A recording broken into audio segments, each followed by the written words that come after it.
Olá, sejam bem-vindos. Hoje nós vamos falar sobre citologia. Então, dentro da citologia, a gente tem o estudo da célula, tá? E a célula corresponde ao nível estrutural mais básico do corpo humano, a menor parte, né? A menor divisão, a menor fração. Então, o nosso corpo vai ser formado por dezenas de unidades de células, unidades celulares. E juntas, essas células vão constituir os tecidos. Esses tecidos vão ser constituídos por células com mesma constituição, mesma funcionalidade, mesma estruturação, tá?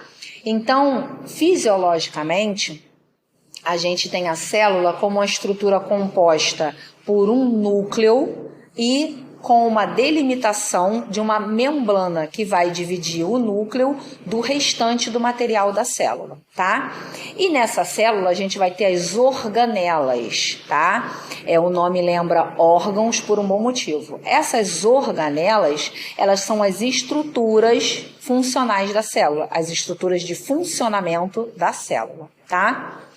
Então vamos falar um pouquinho do núcleo. O núcleo celular é uma das organelas da célula, tá? É uma estrutura especializada, ela é imersa dentro de um material viscoso envolvido pela membrana celular. Pela membrana nuclear. E esse material da célula é protegido pela membrana nuclear ou membrana plasmática.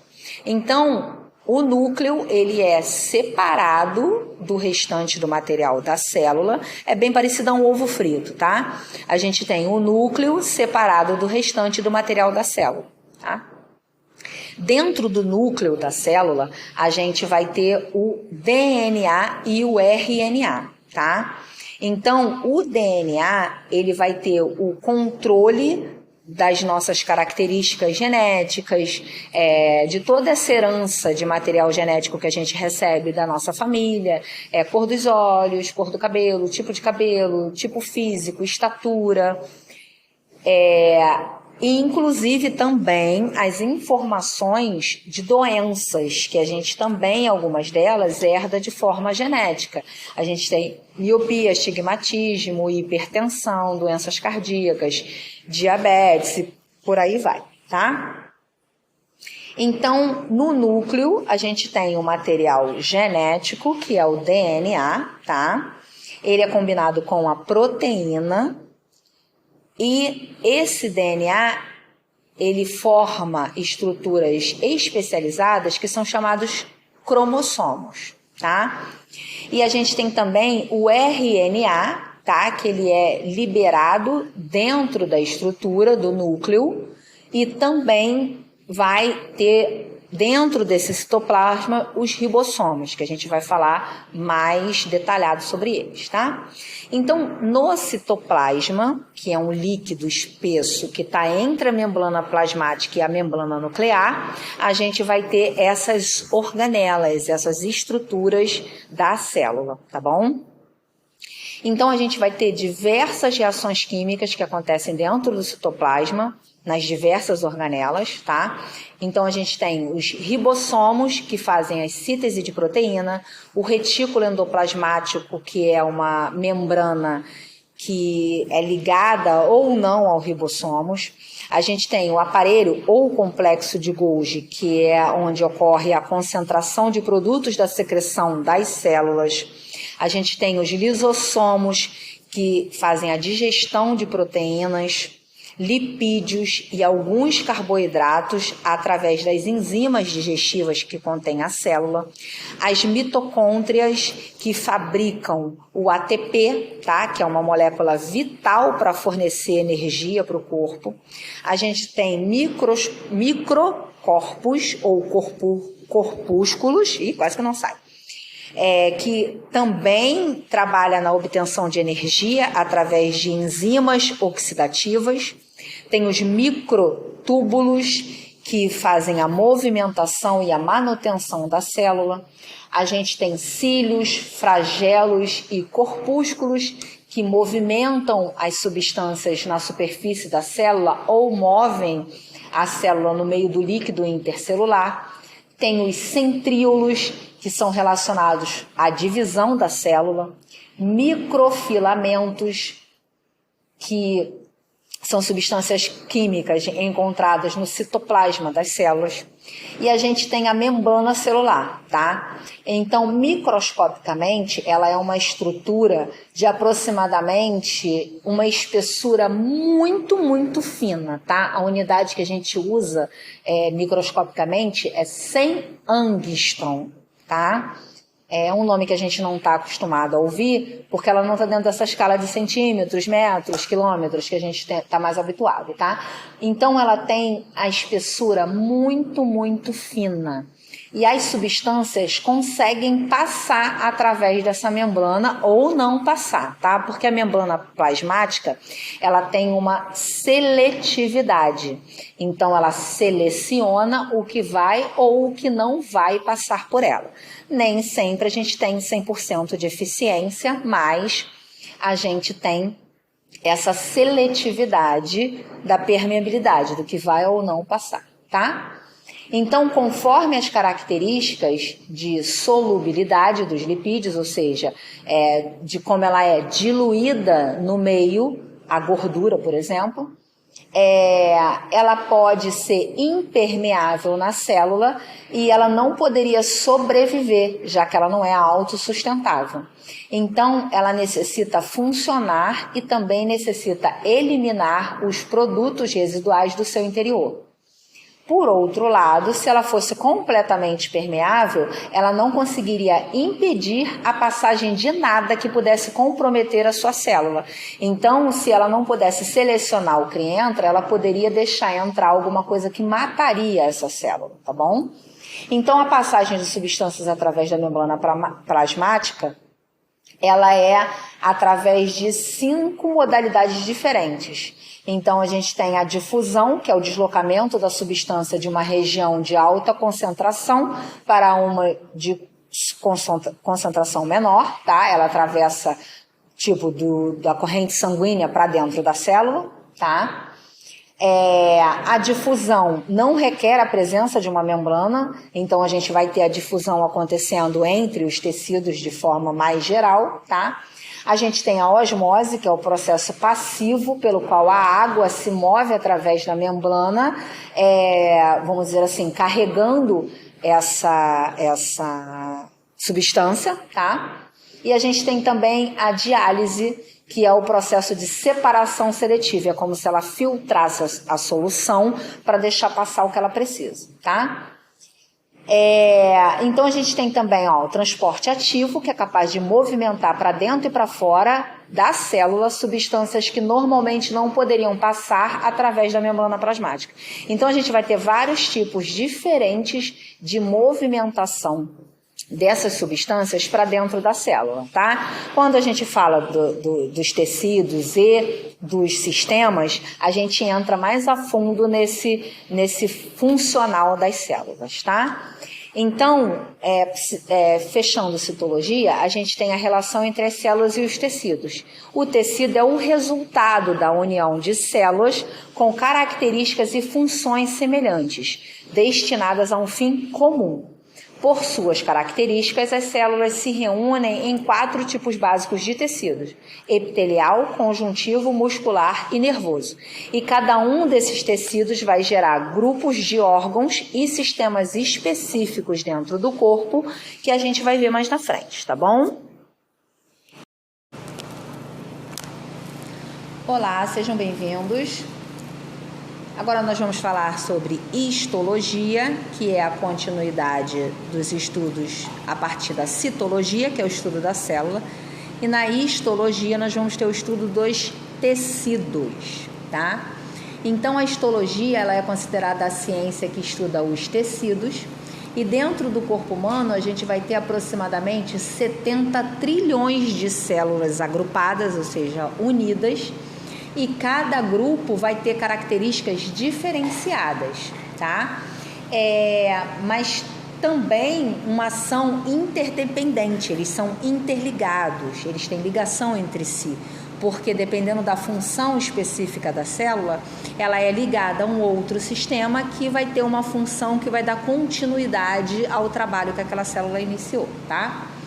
Então, um grupo determinado de células com características semelhantes vão ter um nome de tecido, tá? Então, no corpo humano, a gente tem os tecidos epitelial, conjuntivo, muscular e nervoso. E a gente vai falar de cada um deles agora, tá? A gente vai iniciar pelo tecido epitelial. O tecido epitelial forma uma membrana de revestimento, tá? Da superfície do corpo.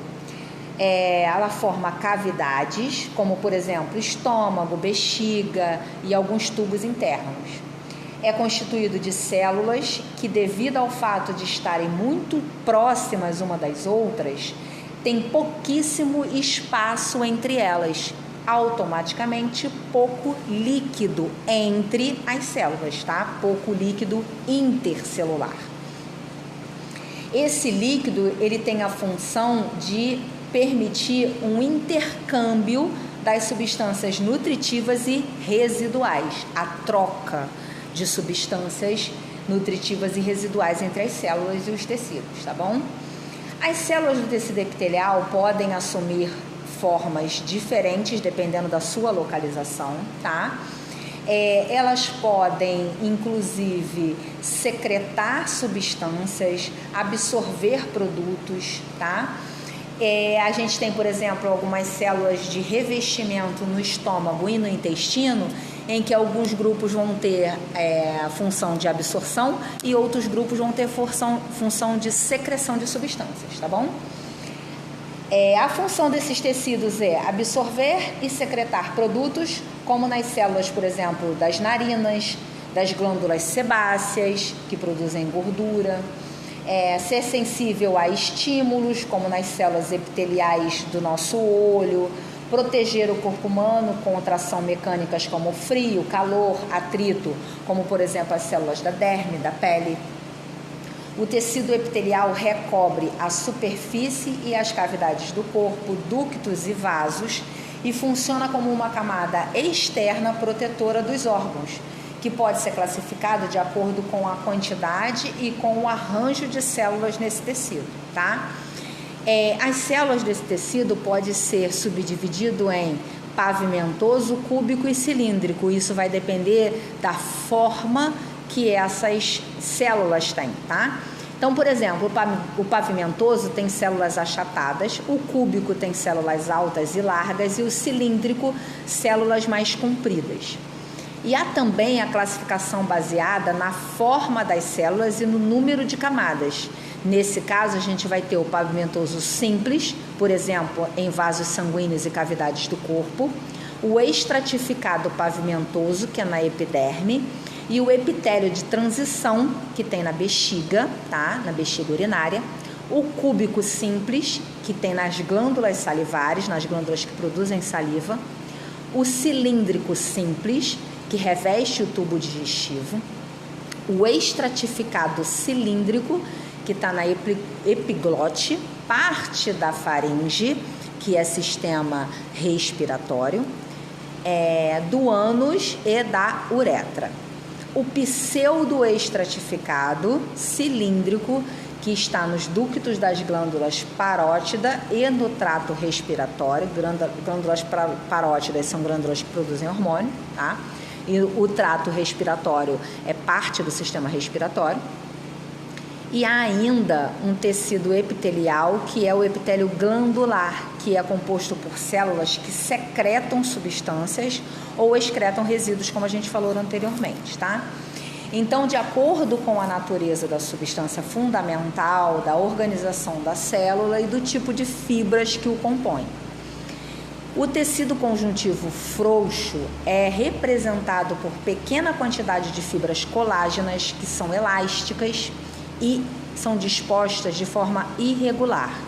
As células se proliferam e se modificam durante um processo inflamatório, por exemplo, ou de cicatrização. Encontra-se no tecido subcutâneo, logo abaixo da pele, entre os músculos e envolve os órgãos. O tecido conjuntivo fibroso é de forma predominante formado de fibras colágenas, que tem uma característica de resistência à tensão e uma grande flexibilidade. Ele é encontrado nos tendões e nas cápsulas envoltórias dos órgãos. O tecido elástico é predominantemente formado por fibras elásticas, que fornecem a esse tecido uma característica de ter grande elasticidade. Ele é encontrado no ligamento da nuca, que é onde a gente faz o movimento da cabeça, na base da cabeça e no começo do pescoço, vamos dizer assim, nos ligamentos vocais da laringe e nas artérias maiores. São locais onde é necessária uma grande flexibilidade devido à grande movimentação da região. O tecido adiposo é diferente do tecido conjuntivo frouxo, por exemplo, porque as suas células são grandes e possui gordura, o que caracteriza uma função de armazenamento e reserva nutritiva. É encontrado na parede do trato gastrointestinal, no tecido subcutâneo, ou seja, no tecido abaixo da pele, e também faz parte da gordura estrutural preenchendo os espaços vazios do nosso corpo. O tecido cartilaginoso possui uma função de sustentação do corpo, com resistência e dando também um grande suporte à pressão, tá? Este tipo de tecido é constituído por uma substância intercelular que contém células cartilaginosas. Essas células se dividem em 3 tipos: cartilagem hialina, que reveste todas as superfícies articulares, forma a cartilagem do nariz e da laringe, que é parte do sistema respiratório; a cartilagem fibrosa, que forma os discos entre as vértebras, e a cartilagem do joelho, da articulação do joelho, e a cartilagem elástica, que é encontrada no pavilhão auditivo e na epiglote. O pavilhão auditivo é a orelha e a epiglote é a válvula que tem na transição entre sistema digestório e respiratório. O tecido ósseo é formado por células ósseas, denominadas osteócitos, que é a substância fundamental da osseína, que é associada a sais minerais, como por exemplo o cálcio e o fosfato, tá? Então, juntamente com essa substância fundamental, os osteócitos trazem para o osso uma característica de rigidez que faz com que ele tenha resistência à pressão e à tensão, tá? Força e resistência. O tecido hematopoiético, ou tecido sanguíneo, é responsável pela produção dos elementos celulares que compõem o sangue, que são os glóbulos sanguíneos vermelhos, brancos e as plaquetas, tá? A produção dessas estruturas ocorre no tecido mieloide e no tecido linfóide. No tecido mieloide, que é localizado na medula óssea de praticamente todos os ossos, são produzidos os eritrócitos ou hemácias, que são os glóbulos vermelhos, os leucócitos, que são os glóbulos brancos, granulócitos, monócitos, neutrófitos, eosinófilos, basófilos e alguns linfócitos, além das plaquetas. Com a idade, a medula dos ossos começa a ser substituída por gordura, então a produção desses elementos começa a decair, começa a diminuir, tá? Sendo que após os 20 anos de idade, a produção se concentra quase que em totalidade nos ossos membranosos, como por exemplo vértebras, o osso externo, os ossos da pelve, as costelas, e no tecido linfóide, que é localizado nos nódulos linfáticos, como por exemplo baço, timo e amígdalas. E são produzidos os leucócitos do tipo linfócito e plasmócitos. Então, nesses órgãos, nessas estruturas, a gente vai ter também produção de células que vão trabalhar junto com o sistema imunológico, tá bom?